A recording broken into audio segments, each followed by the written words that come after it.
بادشاہ سو جاتا ہے، وہ اس کو تجسس ہو رہا ہوتا ہے اس بندے کو کہ اس خط میں کیا لکھا ہوگا۔ وہ جلدی سے خط کھول کے دیکھتا ہے تو وہ تو حیران ہو جاتا ہے۔ اس خط میں بچوں کیا لکھا ہوتا ہے، تو بڑی گرمی ہے، میں ذرا پسینہ صاف کر لوں۔ آپ لوگ اتنی دیر میں جلدی سے چینل کو سبسکرائب کر دو، ویڈیو کو لائک کر دو، آگے ہم کہانی شروع کرتے ہیں۔ بڑے آگے بہت زبردست کہانی ہونے والی ہے۔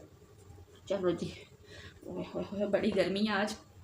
اچھا، پھر کیا ہوتا ہے کہ وہ جو عجیب سا بندہ ہے، جب وہ اس کا خط کھولتا ہے تو وہ تو حیران ہو جاتا ہے۔ اس خط میں پتہ ہے بچوں کیا لکھا ہوتا ہے؟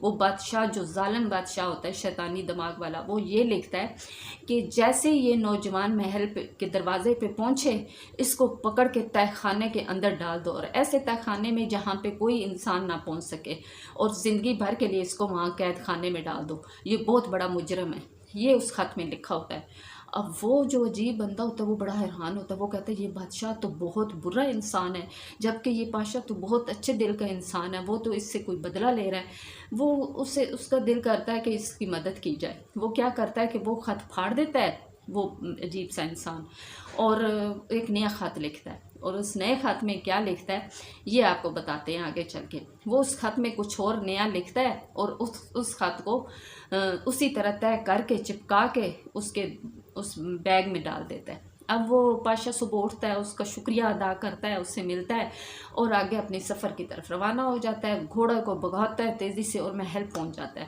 محل پہنچ کے وہ ملکہ کو وہ خط دیتا ہے، اور ملکہ خط جیسے ہی پڑھتی ہے وہ حیران ہو کے پاشا کی طرف دیکھتی ہے۔ وہ کہتی ہے کہ یہ خط کیا تمہیں بادشاہ نے دیا؟ اس نے کہا ہاں۔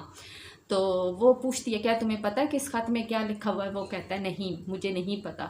تب وہ کہتی ہے کہ اس خط میں لکھا ہوا ہے کہ جیسے یہ نوجوان محل میں پہنچے، ملکہ اپنی بیٹی کی شادی فوراً اس نوجوان کے ساتھ کر دے۔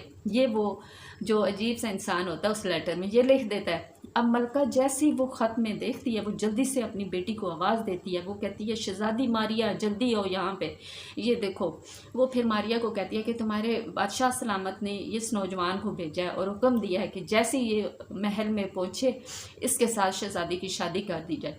شہزادی جب پاشا کی طرف دیکھتی ہے اور پاشا شہزادی کی طرف، ان دونوں ایک دوسرے کو اچھے لگتے ہیں۔